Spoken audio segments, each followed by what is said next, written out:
Hello students, स्वागत है आपका आपके अपने चैनल एजुकेशन स्ट्रेंथ में। और आज हम आपके लिए फिर से लेकर आए हैं क्लास 10th की राजस्थान का इतिहास एवं कला संस्कृति की बुक से चैप्टर 6 के महत्वपूर्ण प्रश्न। और क्लास के अंत में होगा आपके लिए एक प्रश्न जिसका आंसर आपको कमेंट बॉक्स में देना है। तो चलिए शुरू करते हैं आज की क्लास। तो आज की क्लास में हमारा जो पहला प्रश्न है वो है, किस दुर्ग के लिए कहा गया है कि यह दुर्ग बख्तरबंद है। तो किस दुर्ग के लिए कहा गया है, यहाँ पर हम देखते हैं रणथंभौर है, नाहरगढ़ है, सिवाना है या फिर तारागढ़ है।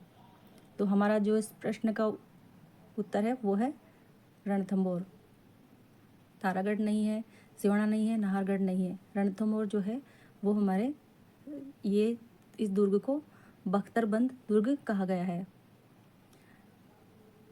अगला प्रश्न है हमारा, एक जैसे 9 महल किस किले में बने हुए हैं। तो एक जैसे जो 9 महल है वो किस किले में बने हुए हैं, नाहरगढ़, तारागढ़, चित्तौड़गढ़ या गागरोन। तो एक जैसे 9 महल किस किले में बने हुए हैं, तो उस किले का नाम है नाहरगढ़। यहाँ नाहरगढ़ में एक जैसे 9 महल बने हुए हैं। चलते हैं हमारे नेक्स्ट प्रश्न में। हमारा अगला प्रश्न है,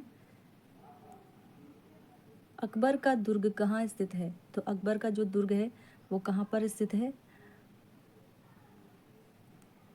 अजमेर में है, जयपुर में है, बीकानेर में है, चित्तौड़गढ़ में है। तो अकबर का जो दुर्ग है वो कहाँ पर है,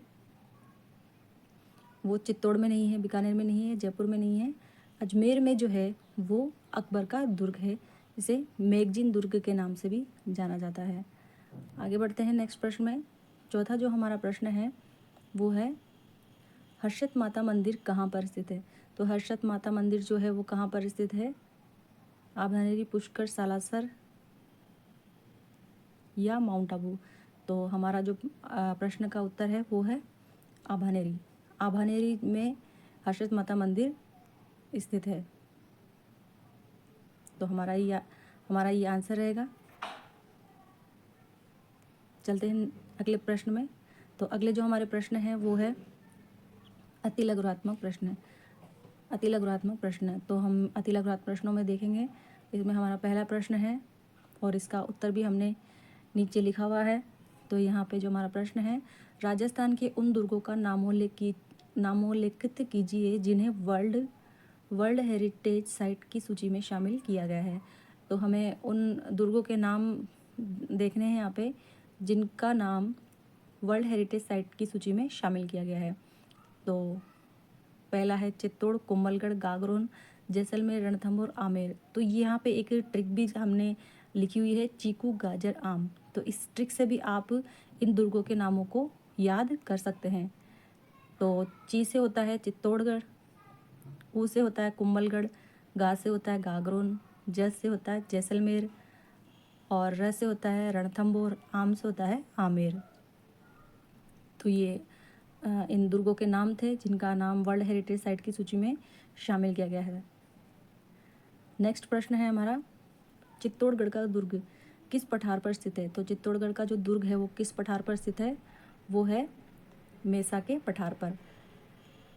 अगला हमारा प्रश्न है, कुंभलगढ़ दुर्ग का प्रमुख शिल्पी कौन है। तो कुंभलगढ़ दुर्ग का जो प्रमुख शिल्पी है वो कौन है, मंडन। और जो ये मंडन है, ये जो प्रश्न है कुंभलगढ़ का जो शिल्पी है, ये प्रश्न बहुत बार एग्जाम में पूछा जाता है। तो ये बहुत ही इम्पोर्टेंट है, आप इसे याद रखें। हालांकि बहुत इजी प्रश्न लग रहा होगा आपको, लेकिन कई बार इजी प्रश्न भी हमारे गलत हो जाते हैं, इसलिए हमें इन इजी प्रश्नों को भी याद रखना है, बार बार देखते रहना है। चौथा जो हमारा प्रश्न है, सुदर्शनगढ़ किस किले का दूसरा नाम है। तो सुदर्शनगढ़ जो है वो किस किले का दूसरा नाम है, वो है नाहरगढ़। नाहरगढ़ को ही सुदर्शनगढ़ के नाम से जाना जाता है। अगला प्रश्न है हमारा पांचवा प्रश्न, तारागढ़ नामक दुर्ग किन 2 स्थानों पर स्थित है। जो तारागढ़ नामक जो दुर्ग है वो किन 2 स्थानों पर स्थित है, पहला है बूंदी में और दूसरा है अजमेर में। तो इन दोनों जगहों पर क्या है, तारागढ़ नामक दुर्ग स्थित है। तो कभी भी प्रश्न आ जाए तो आपको कंफ्यूज नहीं होना, बूंदी में भी है और अजमेर में भी तारागढ़ नामक दुर्ग पाया जाता है। तो अगला प्रश्न है हमारा छठा प्रश्न, किस दुर्ग को राजस्थान का वेल्लोर कहा जाता है? तो किस दुर्ग को राजस्थान का वेल्लोर कहा जाता है? भैंसरोडगढ़ को। तो भैंसरोडगढ़ जो है वो कहाँ पर पड़ता है? चित्तौड़गढ़ में। चित्तौड़गढ़ में भैंसरोडगढ़ का दुर्ग पड़ता है और इसे क्या कहा जाता है? राजस्थान का वेल्लोर। तो ये भी बहुत ही इंपॉर्टेंट क्वेश्चन है, आप लोग याद रखें। सातवां जो हमारा प्रश्न है, सास बहू मंदिर किस स्थान पर स्थित है? तो सास बहू जो मंदिर है वो कहाँ स्थित है? नागदा उदयपुर में। और ये भी प्रश्न बहुत ही इम्पोर्टेंट है, आप इस प्रश्न को भी याद रखें। आठवां जो प्रश्न है हमारा, बछावतों की हवेली किस शहर में स्थित है? तो बछावतों की जो हवेली है वो किस शहर में स्थित है? बीकानेर में। तो ये हमारा उत्तर है। अगला जो हमारा प्रश्न है नवा प्रश्न है वो सुमिलित कर, इसमें हमको क्या करना है? इसमें हमको सुमिलित करना है। तो हमें इसे सुमिलित करना है। इसमें हमें जो है छतरी और संबंधित स्थलों को हमें यहाँ पर सुमिलित करना है, मिलान करना है। तो यहाँ पे हमारा देखेंगे हम, गोपाल सिंह की छतरी ये कहाँ पर है? गोपाल सिंह की जो छतरी है वो कहाँ है? गोपाल सिंह की जो छतरी है वो करौली में है। मूसी महारानी की छतरी, तो मूसी महारानी की जो छतरी है उससे संबंधित स्थल कौन सा है? वो है अलवर। अलवर में मूसी महारानी की छतरी है। सवाई जयसिंह की छतरी, तो सवाई जयसिंह की छतरी कहाँ पर है? सवाई जयसिंह की छतरी गेटौर में है। जसवंत थड़ा जो है वो कहाँ है? जोधपुर में। तो जोधपुर में जसवंत थड़ा पड़ता है, इसे राजस्थान का ताजमहल भी कहा जाता है। तो ये थे इनकी छतरियाँ और इनसे संबंधित स्थल, और ये थे आज के हमारे प्रश्न।